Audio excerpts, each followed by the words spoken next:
Hey, Foundry Church, welcome to day one of our Elroy When Love Sees You Easter video devotional series. We are so excited to be jumping in with you over the next 2 weeks and exploring a whole array of different characters from the Bible who saw Christ and He saw them. We're kicking off today in John 11, and we're going to dive into the story of Lazarus. So let's jump in. John 11, 1 through 51. Now a man named Lazarus was sick. He was from Bethany, the village of Mary and her sister Martha. This Mary, whose brother Lazarus now lay sick, was the same one who poured perfume on the Lord and wiped his feet with her hair. So the sisters sent word to Jesus, "Lord, the one you love is sick."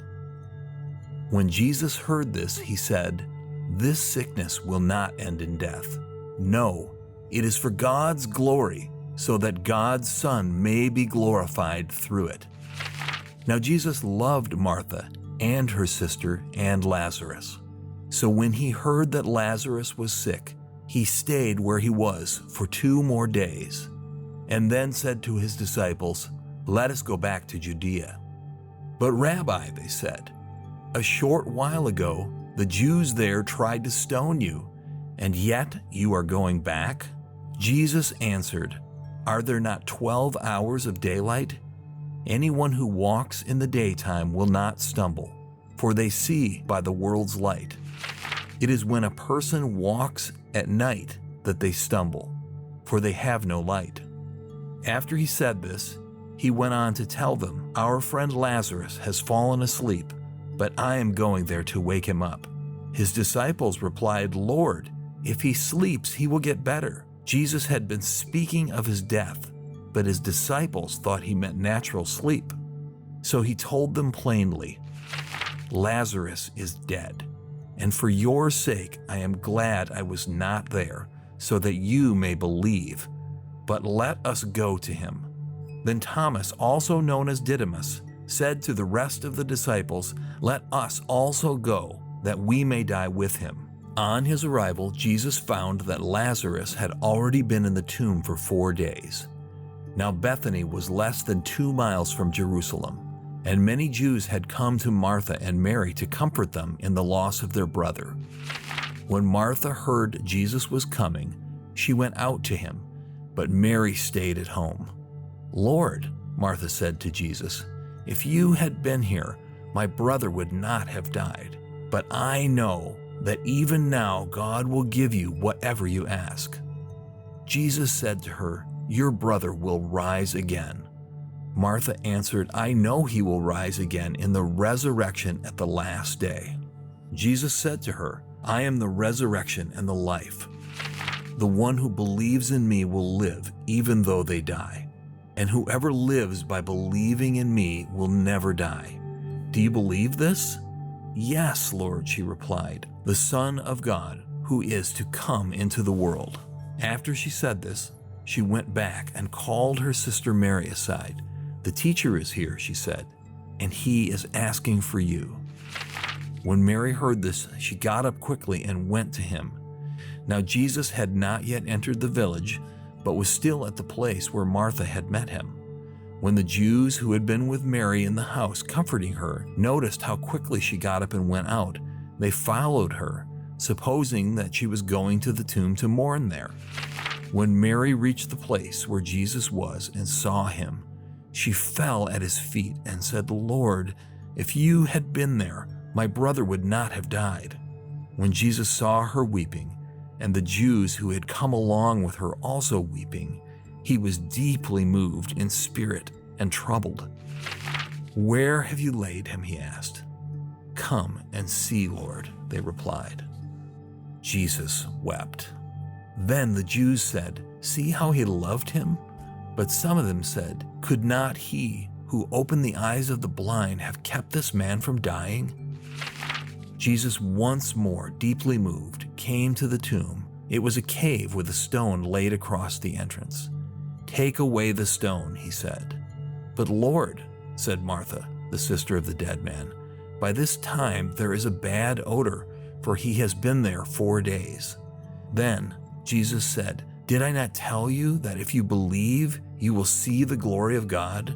So they took away the stone. Jesus looked up and said, "Father, I thank you that you have heard me.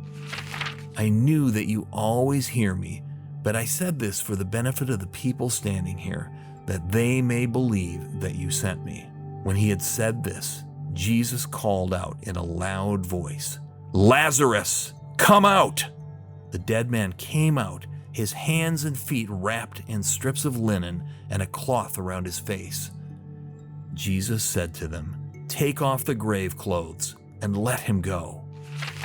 Therefore, many of the Jews who had come to visit Mary and had seen what Jesus did believed in him.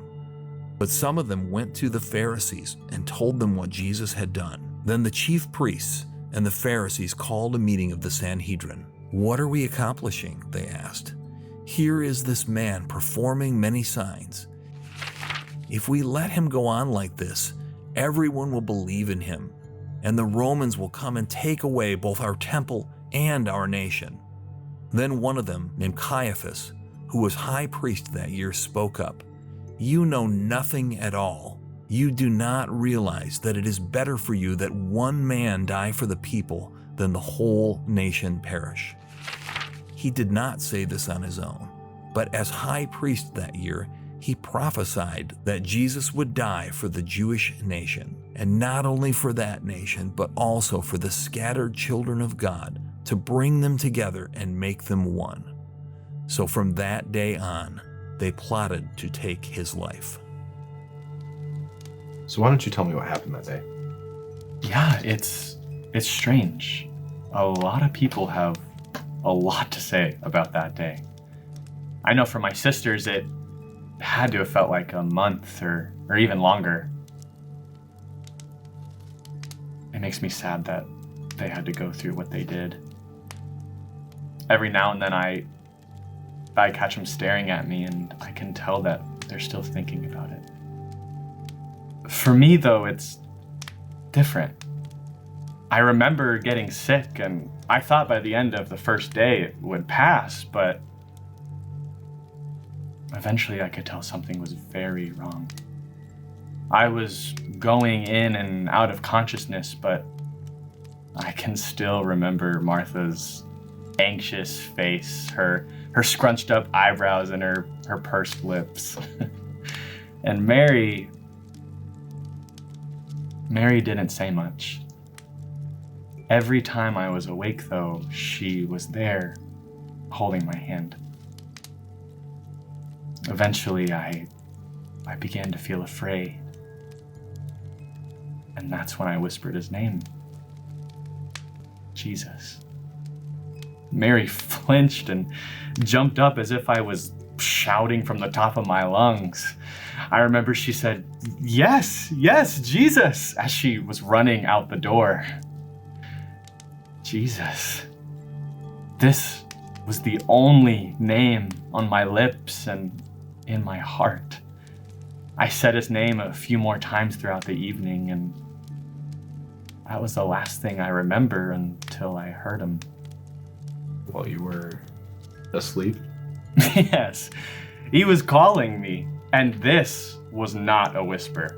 This was a shout like a bright light. I woke up to this inky blackness all wrapped up.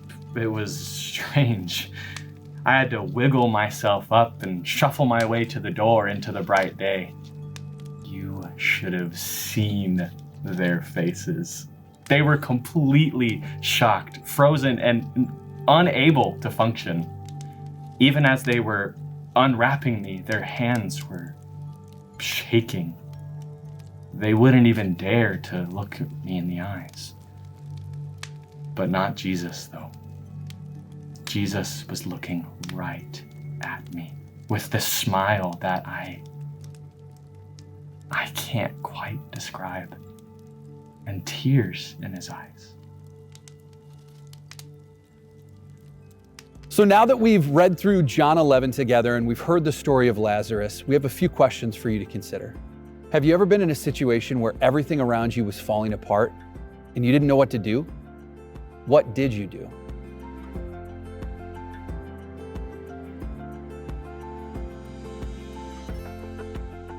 Question 2. Have you ever faced a crisis and not known how to pray?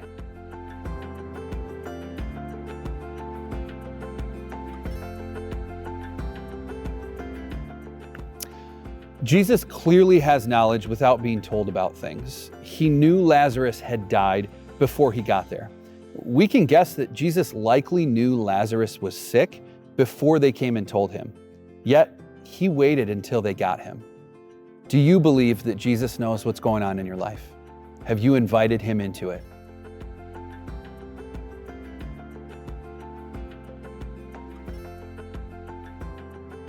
Everyone believed that Lazarus was finished. They were sure of their circumstances and beyond hope, but Jesus saw it differently. Do you need to remember today that Jesus sees your circumstances differently? Everyone else may have given up hope, but you don't have to. Invite Jesus in. If you don't know what to pray, just start by whispering his name, Jesus.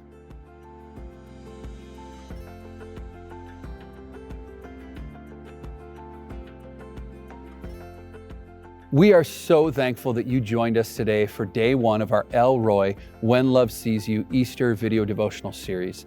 Like I said in the beginning here, over the next 2 weeks, you're going to be receiving these videos every single day, and we're going to be exploring a different character from the Bible who saw Jesus and he saw them. We're so excited that you're with us, and we look forward to seeing you tomorrow. Have a great day.